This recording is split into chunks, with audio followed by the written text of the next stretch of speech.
আজকের ভিডিওটা একটু অন্যরকম করে সাজিয়েছি, হয়তো আপনাদের কাছে ভালো লাগতে পারে। আর ভালো লাগলে পুরো ভিডিওটা সঙ্গে থাকবেন। আসসালামু আলাইকুম, সবাই কেমন আছেন? নিশ্চয়ই সবাই ভালো আছেন। আলহামদুলিল্লাহ, আমিও আপনাদের দোয়ায় অনেক অনেক ভালো আছি। এই তো বিকালবেলা থেকে ভিডিওটা শুরু করলাম। আর বিকালে আমি চলে গেছি পণ্ডিতকে আনতে, আমার নানাভাইকে আনতে গেছি। বেশ কয়েকদিন ধরে নানাভাই বলতেছে আমাদের বাসায় আসো, আমাকে নিয়ে যাও। নানাভাই ওখানে ভালোই লাগতেছে না বলে আমাকে ছাড়া, এই জন্য নানাভাইকে আনতে গেছি। আর গাড়ির মধ্যে খুব দুষ্টুমি করতেছে, আর আমার সঙ্গে আমি ওর সঙ্গে একটু দুষ্টুমি করলাম আর একটু ভিডিও করে নিলাম যে ক্যামেরা বন্দি হয়ে থাকা। আর এই রাস্তাটা আমার কাছে এত ভালো লাগে, এত সুন্দর লাগে। আমি এই রাস্তাতে আসলে আমি অনেকক্ষণ গাড়ি থামিয়ে দাঁড়িয়ে থাকি আর রাস্তার আশপাশেগুলো দেখি। দুই পাশে মানে এক পাশে বিল আর এক পাশে রাস্তা। আর এই রাস্তাটা আরও বেশি ভালো লাগে এর রেল লাইনের জন্য।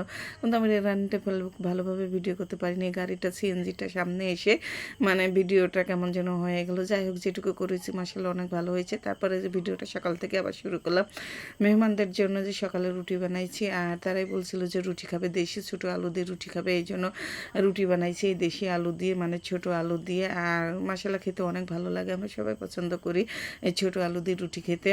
আর সকালে যে নাস্তা করে নিয়েছি, খাওয়া দাওয়া করে নিয়েছি, নিয়ে যে দুপুরবেলা রান্না করতেছি মেহমানদের জন্য।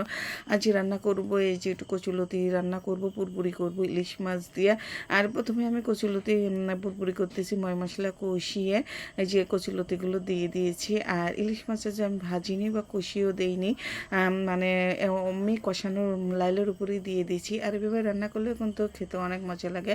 আর আসল কথা বলে নিই, আমি কিন্তু এই ভিডিওটা অনেক কয়েকদিন আগে আমি সব কিছু কমপ্লিট করাইছিল, শুধু ভয়েস মানে দেইনি। আমি খুব অসুস্থ, হাসপাতালে ভর্তি। আর হাসপাতালের বেডে শুয়েই আমি ভয়েসটা দিচ্ছি। আর বুঝতেই তো পারছেন, পেজে দুই একদিন ভিডিও না দিলে বা ইউটিউবে ভিডিও না দিলে তার অবস্থাটা কী হয় সবাই তো জানেন। যারা এই প্ল্যাটফর্মে আছেন, কাজ করতেছেন, তারা তো বুঝতেই পারেন যে ভিডিও একদিন না দিলে তার পেজের অবস্থাটা কেমন হয়। আমারও সে ঠিক এমনই হয়েছে। ফেসবুক মামা তো আর বোঝে না যে অসুস্থ বা সুস্থ, এটা তো আর বোঝে না। প্রতিদিনই তাদের ভিডিও দিতেই হবে। আর আমার মানে একদিন দুদিন ভিডিও না দিয়েছি, আমার পেজের যে অবস্থা হয়েছে আর কি বলবো।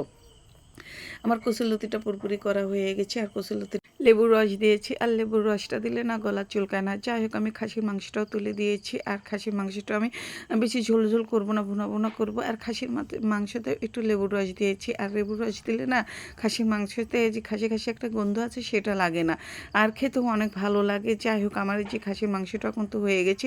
আর যেহেতু বেশি ঝোল করবো না, ভুনা ভুনা করবো, এই জন্য কয়েক পিস আলু দিয়েছি। আর আমার ছেলে মেয়েরা তো যেহেতু আলু পছন্দ করে, আলু তো দিতেই হবে। তারপরে যে একটু সামান্য কুল্লা ভাজি করে নিয়েছি।